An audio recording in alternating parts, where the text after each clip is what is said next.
Hey guys, Zennosh here and welcome to Counterside SEA. And seems like there are a total of two new SSR characters that are going to make their debut in this game tomorrow. One being the Dominic King Reginald and the next one being the Mario Antonov. And that said, you really don't need to worry about the Mario Antonov because he's kind of a farmable character, just like Jane Doe, like Kang Soyoung, like John Mason, and so on and on through the side story content, alright?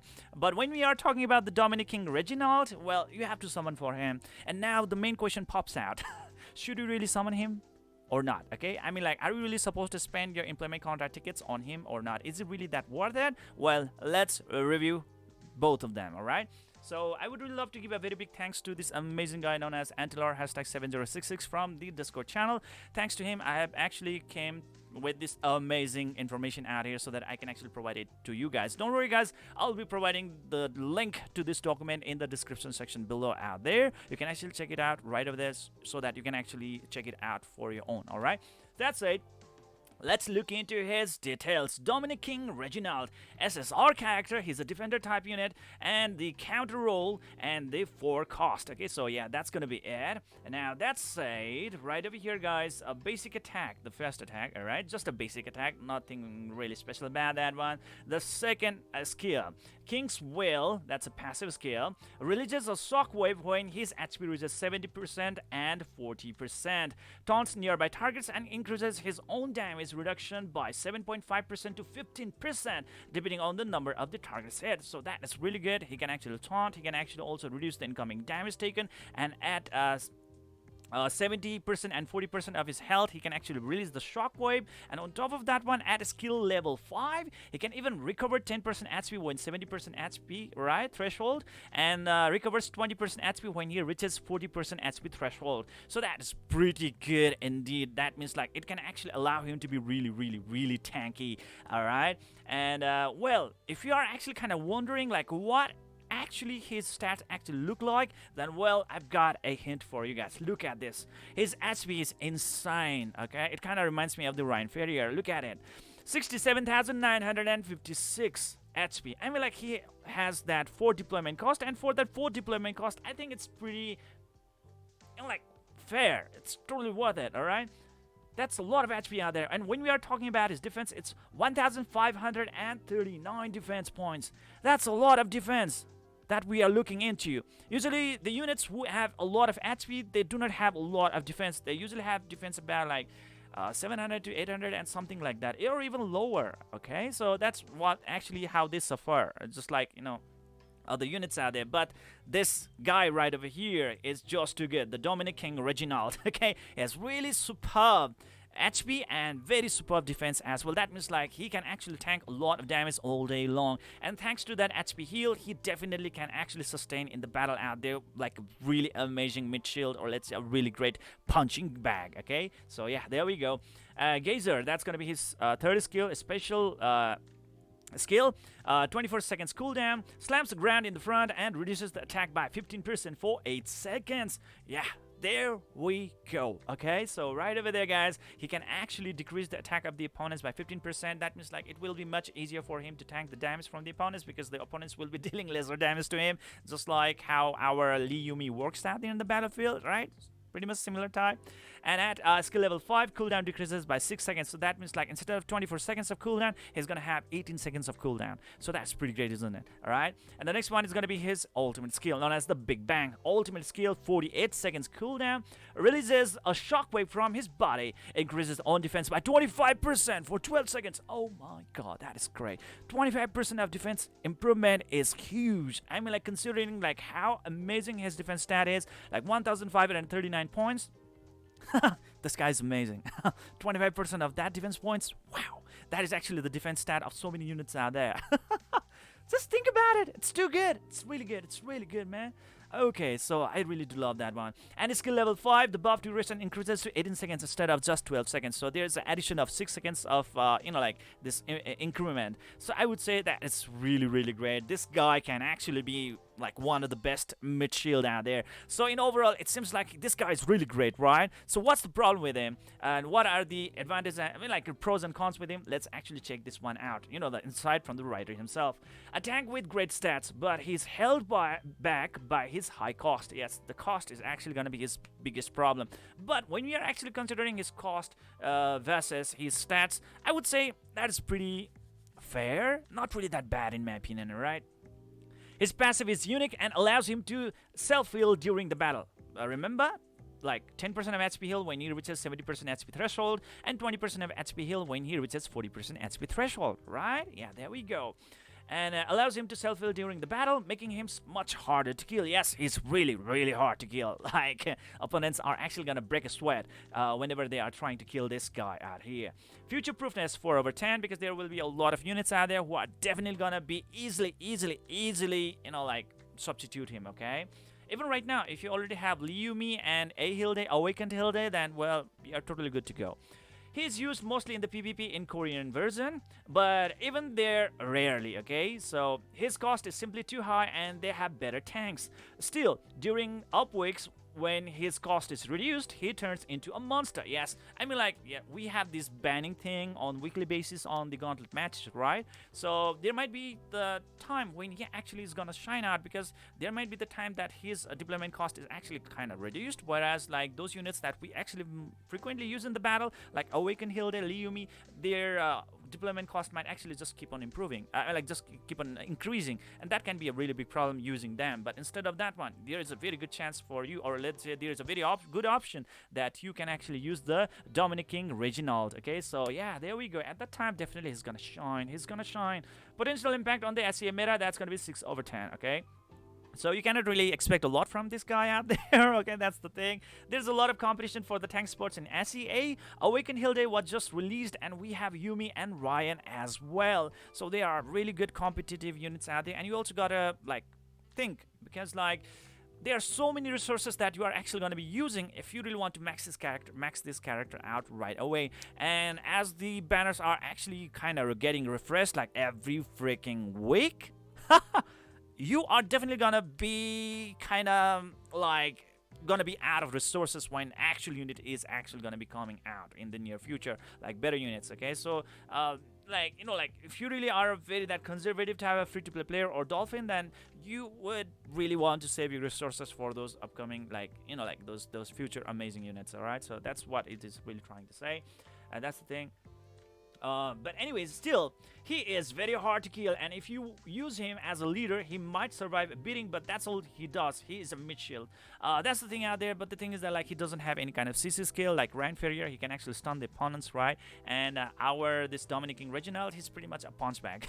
So yeah, that's just not extra utility that he's actually providing out there. It's just the tankiness that he's actually contributing to the team. So yeah, with all those things combined, with all the tanks that we have and possibly going to come in future, because as we know that the SEA version of Counterside is kind of rushing its banner, okay, so we gotta be on our toes, okay. We just kind of overlook those kind of factors. So anyways, if you manage to get Dominic King Reginald, he's definitely a great unit, not someone to you like just skip over, okay, or let's say to just put in the trash section. Okay, if you have him, just build him really good. There will be times he's just actually gonna be a really great help in securing a really good victory against your opponents. He's just really that good. Is it worth pulling? And Tilar says, if you have a Awakened Hilde and Yumi and you want to save for the other units, not really. Yeah, there we go. Still, if you care about the PvP content, you might need him in case other tanks are banned. So usually this guy is actually just meant for the whales. Alright, so if you are a dolphin, if you are a free-to-play player, skip him. Alright, yeah, that's the thing. Just skip him. That is it. Anyways, sooner or later, you are definitely gonna get him, right? Anyways, that's it. Now let's move on to the next unit, and that's going to be the Maria Antonov out here. Okay, so looking into this unit out here, she's an SSR type unit. She's a tower type. Okay, tower, just like Gabriel. All right, counter type unit, and then like she has like 5 cost. Okay, so 5 cost. Okay, so that is a lot actually for a counter unit. Anyways, Maria Antonov skill set. Basic attack. It's just a basic attack. Load up the battlefield, that's the second skill, the passive effect. Doesn't move from the spot where she was deployed. Okay, so she is just gonna hold on to her ground. So you can just deploy her right next to your ship so that she can actually just keep on staying alive and keeps on providing a lot of utilities and support to your team staying far away. Okay, so that is the great thing coming out from the Maria Antonov. Okay, so yeah, there we go. It doesn't move from the spot where she was deployed, increases the attack of all allies and herself by 10%. If you're actually going to upgrade the skill, the buff is increased to 18% of attack boost, and she can also grant 20% of critical damage to her allies. Oh my god, that is great. I mean, like, with that critical damage boost and attack percentage boost, she is definitely going to improve the overall DPS output of your entire team. That is great. That is really great. I mean, like, she's just going to stay way back, you know, like providing a lot of support to your units, and it's kind of really hard for your units to actually approach to her. That's the thing, all right, unless you are actually kind of cornered. That's the different case scenario. But still, like, as long as she's around in the battlefield, you can actually enjoy this amazing boost. 20% crit boost and 18% attack boost. Oh my god, it's insane. Okay, really good DPS output out there. I mean, like, DPS boost. Air strike special, like, that's a 15-second. Okay, so that's a really long cooldown. All right, a jet carpet bombs the whole battlefield, and skill level 5 decreases the cooldown of the skill by 10 seconds. So it's actually going to get reduced to like 40 seconds, I think. So yeah, that's theirs to add, but still, it's kind of like she's a slow unit. Okay, I mean, like, there's a very long cooldown for her skills out here. But anyways, now what actually really does make her so good, what actually does really makes her shine, is gonna be her ultimate skill known as the Modern Warfare. It's an ultimate skill and it has a massive cooldown of 85 seconds, but hey, it's totally worth it as well. Look at it. Summons an army of ghastly mecha units. Look at that. Hound, Buzzard, SMMRL, Sparrow, and Woodpecker. Wow, 5 units? Damn it, bring it on. That attacks all the enemies. Their level is the same as Maria, but they have only 70% of the stat. No problem about that. No problem about that one. At skill level 5, Hound is replaced by ALT1 Lincoln, that is an SSR unit, and Buzzard by ATF-35 Thunderbolt. That's also another SSR unit, just like with the Kang So-young, right? She actually kind of like, when she gets deployed in the battlefield, usually she actually only summons the normal rarity type unit, the Defender, right? But when you actually upgrade her second skill to max out, she's actually going to summon a SSR Stronghold instead. Yeah, pretty much same thing is happening around out here. Instead of Hound, Alt-1 Lincoln, that is a really amazing tanky unit. And the next one is going to be the Buzzard is going to be replaced by ADF-35 Thunderbolt. Very amazing unit out there with a lot of massive power. So yes, that is the thing, man. I mean, like, just in some matter of seconds, you will be able to just overwhelm your opponents with crazy numbers, guys. Look at these 5 units right away.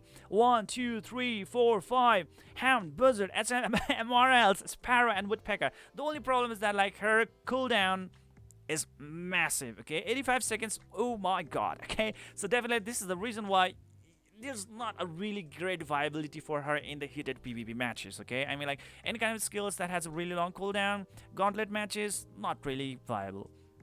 Anyways, now let's look into the verdict, the opinion of the writer himself. A powerful unit that buffs allies and can summon a literal army. Yes, look at that, 5. But she is really costly to deploy, and her skills have long cooldown. As you can see right here, we have 40 seconds out here and 85 seconds out here. Oh, that's a lot, man. That's a lot. Okay, and she shines in the team that have a lot of sustain, yeah? So she can support them from the back line. So yeah, that's gonna be it. Remember, 20% crit boost and 18% attack. Look at that. Future proofness, 5/10. Maria can be used in PvE con. Yes, it's really meant for the PvE con, especially the raids. But tower units aren't really that good there. Besides Sigma, she is great in the raids though. She was also used commonly in PvP back in the day, but now due to her high cost, she has fallen out of meta. You also need 70% cooldown reduction gear to make her work there. Okay, so yeah, there's a lot of thing out there. You really have to focus on the cooldown reduction gear as well. You have to make sure that she actually can keep on using her skills very frequently out there. But yes, for right now, for some few like weeks or maybe days, those really clever players might actually take a really full advantage out of the Maria Antonov, because like if you can just like access that ultimate skill of Maria Antonov, you can easily pressure your opponents with the sheer number. Your opponent will be like, what the hell just happened? Or like, That's a lot of enemies out there in the battlefield. Like, what is going on? Yeah, those are the things that is going to pop out on their head, okay? So she is really great. Anyways, potential impact on the SEA meta, that's going to be 9 over 10. Because she is released way earlier for us comparing to the Taiwan server, she might have a big impact on the PvP meta. So yeah, that's going to be it, guys. Just think about it, man. Being able to overwhelm your opponents right away, your unsuspecting opponent, man. It could be something, especially when you provide her the CDR gear and like those kind of units like Young Harim that can actually provide you with the skill haste and so on and on. Guys, there is actually a really good chance that you can actually like oppress your opponents. You can suppress your opponents with this girl out here. I mean, like, women, okay? Is she worth pulling? Like, she's farmable in her side story, so grab her. So you don't need to summon her, okay? Just like Kang Soyoung, like Orca, like John Mason, you will be able to like just farm for her, try to get her shards, and if you're lucky, the unit herself is gonna be dropping out there for you guys, okay? And yeah, that's all there is to it. She's definitely a very interesting character in my opinion. And if you're actually asking for her stats, then these are gonna be the stats, okay? So looking into her HP, 45,729, as she is actually gonna be just like staying on her own line, like just deploy her right next to your ship. She's gonna be fine with that. And her defense is gonna be 528, which is kind of a little bit squishy. So if the opponent's actually kind of approach near, things can actually go a little bit wrong, okay? But anyways, as long as she survives, there is a really great chance for you guys to keep on dealing a lot of damage to the opponents thanks to the damage boost that she provides and a lot of army that she's actually going to be adding into the battlefield right away, which is definitely going to just shock the opponents, okay? So yeah, there we go, guys. Anyways, in this summary, King Reginald, no need to really summon for him if you are really in the pressure, but if you are a whale or a shark, you can go for him. He's actually going to be a really great substitute for those kind of gauntlet matches where your main units are kind of banned, your main tanks are banned, like let's say Awaken Hill Day is banned with a very high deployment cost, and your Liumi is also banned out there. Then well, this Dominic King Reginald can be actually a very great guy there who is actually going to provide you a lot of sustenance in the battlefield. So yeah, there we go, guys. But if you are kind of free-to-play player and a dolphin who is really looking forward for some really good units out there in the future, then well, you can just totally skip him and no need to summon for the Maria Antonov. Anyways, her ban is not going to be out, right? And on top of that one, she's totally a farmable unit. So just wish you best of luck to get her right away tomorrow, okay? I'll be waiting for your really good tweets and your comments that you actually got her through this side story content. And that's it. That's all there is to it. How do you like my content? If you do really love it, please do hit that like and subscribe button right away. I would really appreciate it. If you have any extra feedbacks, comments, insights, opinions, then do let me know in the comment section below and let's have a good discussion out there. That said, see you guys in the next video.